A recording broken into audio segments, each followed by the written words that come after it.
Welcome to In-Depth for a closer look at what's making mining headlines in the Americas. The skill shortage is front and center again in the mining industry as companies compete for geologists, engineers and other key people. Mining Weekly's deputy editor for North America, based in Toronto, Liesl Hill, joins me to discuss the issue. Liesl, how bad is the situation? Are we back to the tightness we saw before the downturn? Yes, it definitely is becoming, it's an issue that we're hearing about increasingly as being something that is a significant challenge that the industry is having to deal with. Not only in Canada, it's becoming an issue, but certainly I think all over the world in the mining sector. In Latin America, there's a lot of activity there. Australia, we're hearing a lot of talk about ways that the industry there can deal with the skill shortage.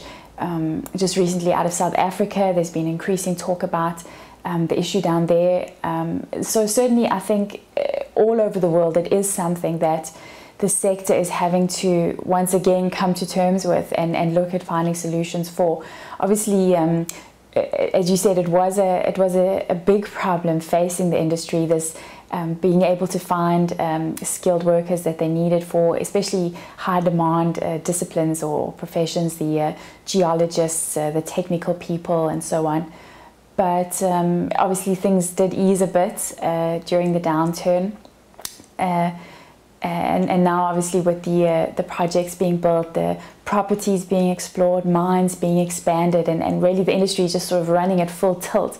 It is something that is becoming an issue and at some point could maybe begin to put a bit of a squeeze or a bit of a constraint in certain areas.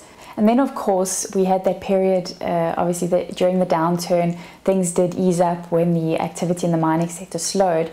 But the other thing that happened during that period, of course, is that all those skilled people that the companies were fighting over, all of those people are now 2 or so years older.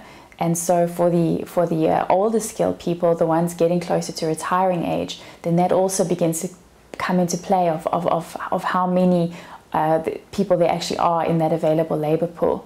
In Canada, the Mining Industry Human Resources Council has estimated that the sector will require an additional 100,000 new entrants over the period between this year 2011 and 2020. So it's not hard to do the maths. That works out to around 10,000 new people required a year over that period.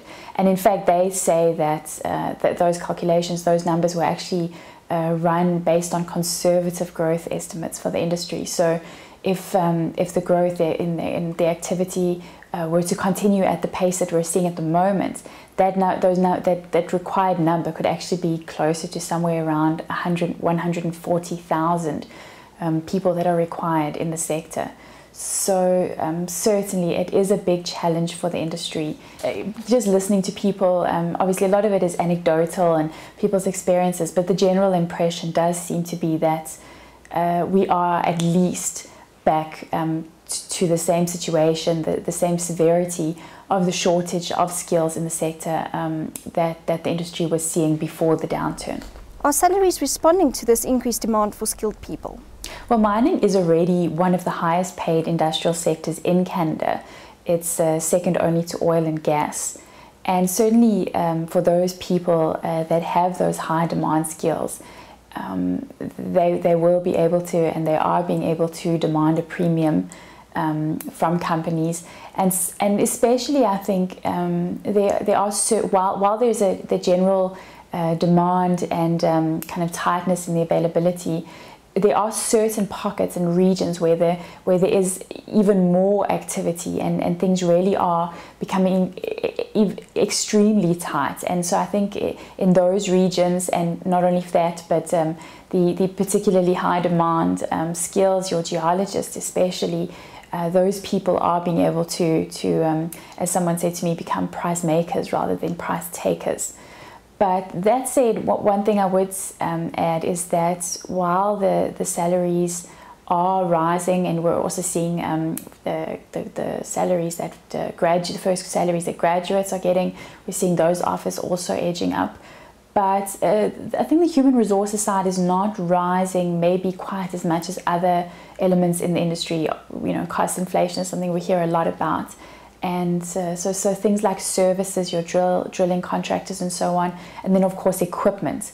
Those are probably the prices that miners are having to look at. The prices for those things are probably rising faster than maybe the salaries on the human resources side. So how does the industry deal with it going forward?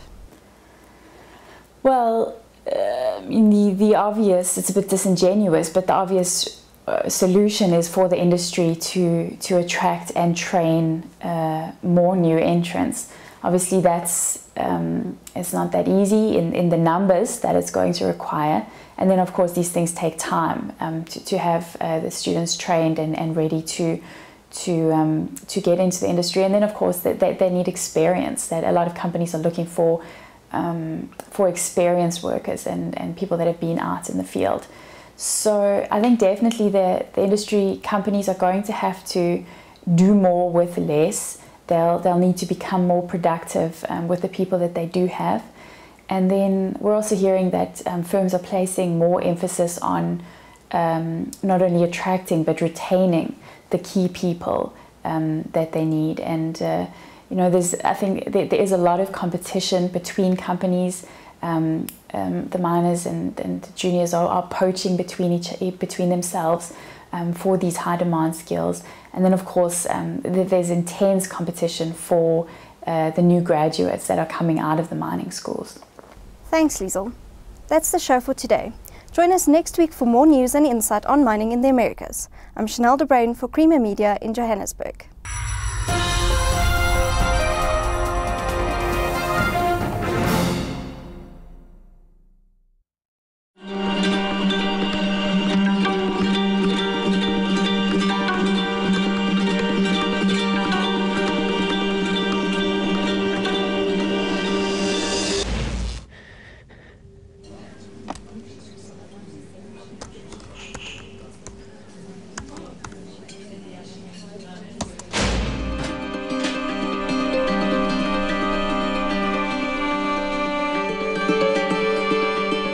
Donate now and give 15 Rand a month. SMS JOIN to 41486.